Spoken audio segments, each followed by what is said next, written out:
तो आज मैं फिर से फिफ्थ स्टैंडर्ड के साथ आई हूँ और आज मैं फिफ्थ स्टैंडर्ड को हिंदी सब्जेक्ट पढ़ाने वाली हूँ। बहुत ही अच्छा लेसन है। लेसन नंबर है 10 और लेसन का नाम है गणाधन। ठीक है, तो बच्चों सबसे पहले मैं ये चीज बताऊंगी आप लोगों को कि मैं थोड़ा थोड़ा इसको रीडिंग करूंगी और साथ में एक्सप्लेन भी करने वाली हूँ। ठीक है, तो बच्चों चलो ध्यान दो। सुंदरपुर गांव में रामदीन नामक किसान रहता था। उसके 4 बेटे थे। रामदीन स्वयं तो बहुत परिश्रमी था, पर उसके चारों बेटे बड़े आलसी थे। मतलब सुंदरपुर नाम का एक गांव था जहाँ पे रामदीन नामक एक किसान रहता था। उसके 4 बेटे थे। रामदीन स्वयं तो बहुत ज्यादा परिश्रम करता था, काम करता था, मेहनत करता था खेतों में, क्योंकि वो किसान था। ठीक है, लेकिन उसके जो चारों बेटे थे बहुत ही ज्यादा आलसी थे। हर समय इधर उधर बैठकर गप्पे मारा करते थे, टाइम पास करते थे, क्योंकि उनके पास कोई काम नहीं था। काम चोर थे, गप्पे मारा करते थे। एक जगह से दूसरे जगह पे जाके बैठ के सिर्फ टाइम पास करते थे। ठीक है, रामदीन उनके इस अलहड़पन से बहुत ज्यादा परेशान था। वह अपने बेटों के इस आलसपन से बहुत ज्यादा परेशान हो चुका था। उसे हमेशा अपने बेटों के भविष्य की चिंता सताया करती थी। रामदीन को अपने बेटों के भविष्य के फ्यूचर की बहुत ज्यादा चिंता सताया करती थी।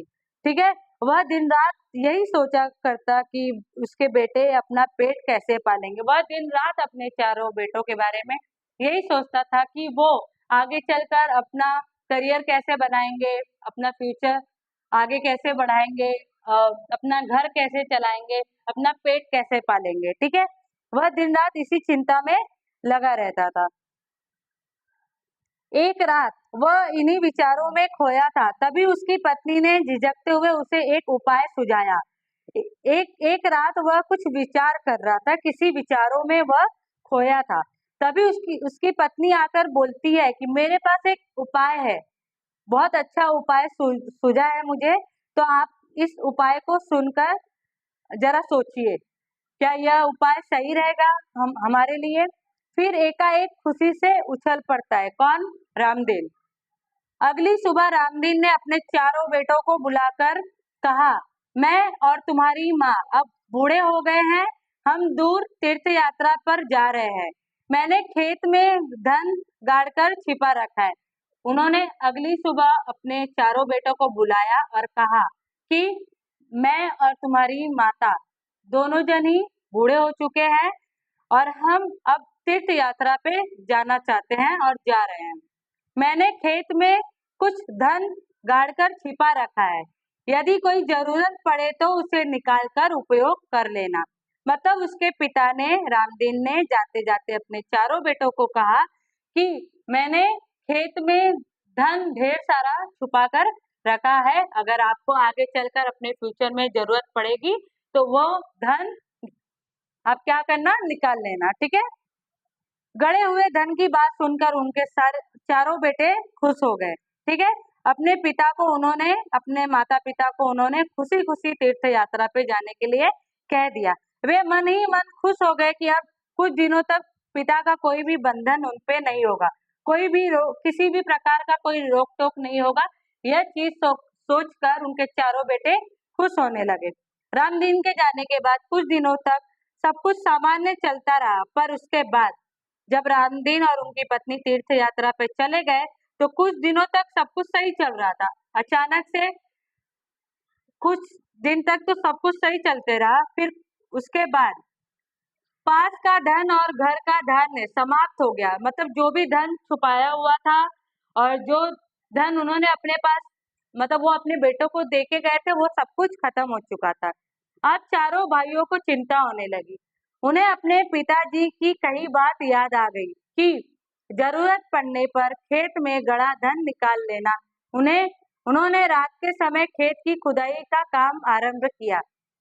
जब उनके पापा, मतलब पिताजी जब जा रहे थे, उनके माता पिता जब तीर्थ यात्रा पे जा रहे थे, तो उन्होंने एक बात कही थी कि जो खेतों में गड़ा धन छुपा कर रखा है मैंने आप लोगों के लिए, जब आपको लाइफ में, आपके फ्यूचर में कभी वो जरूरत पड़ेगी तो उसे निकाल लेना। तो वो बातें उनको याद आ गई, चारों बेटों को आ गई, याद आ गई, क्योंकि जो धन उनके पास था वो सब कुछ उन्होंने खत्म कर दिया था। तो रात को ही उन्होंने खेतों में खुदाई का काम चालू कर दिया। ठीक है, वे 2-3 रातें खेत खेत को खोदते रहे, पर कहीं भी उन्हें गड़ा हुआ धन नहीं मिला। रात भर के परिश्रम से वे बहुत थक गए थे। उन्होंने कंटिन्यू 2-3 दिन तक खेत को खोदते गए, लेकिन वह धन उनको प्राप्त हुआ क्या? नहीं प्राप्त हुआ। ठीक है, रात भर के परिश्रम से वे बहुत ज्यादा थक गए थे। रात भर वो लोग क्या कर रहे थे? खेत खोद रहे थे, लेकिन वह थक गए थे। खेत को खोदते खोदते वो 2-3 दिन तक लगातार वो खेत खेत को खोद रहे थे ना, तो थक गए थे। ठीक है, जब सुबह बहुत निराश और हताश होकर वे चारों अपने घर लौट रहे थे, तभी रामदीन के परम मित्र हरिनाथ ने पूछा, तुम सब थके हुए क्यों हो? कारण जानने के बाद हरिनाथ ने उन्हें उन चारों को सलाह देते हुए कहा, तुम लोगों ने खेत तो खोद लिया, अब उसमें बीज बो दो। चारों भाइयों के उदास चेहरों पर खुशी की लहर दौड़ गई। जब रामदीन ने यह चीज बोली थी कि मेरे जाने के बाद अगर आपको धन चाहिए, अगर आपको पैसे की कमी होगी, तो मैंने वो खेतों में छुपा कर रखा है, आप जरूरत के टाइम पे उसको निकाल लेना।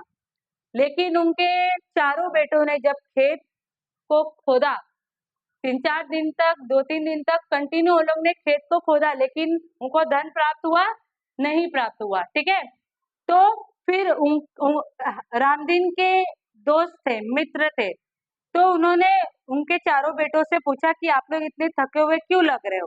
तो कारण जानने के बाद हरिनाथ ने बोला कि तुम लोग मेरे से एक सलाह क्यों नहीं लेते हो?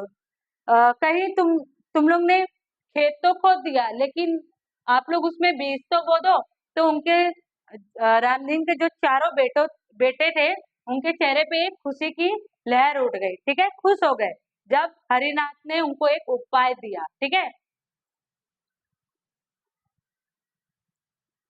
उन्होंने हरिनाथ के कहे अनुसार किया, जो हरिनाथ ने बोला, जो रामदीन के मित्र थे।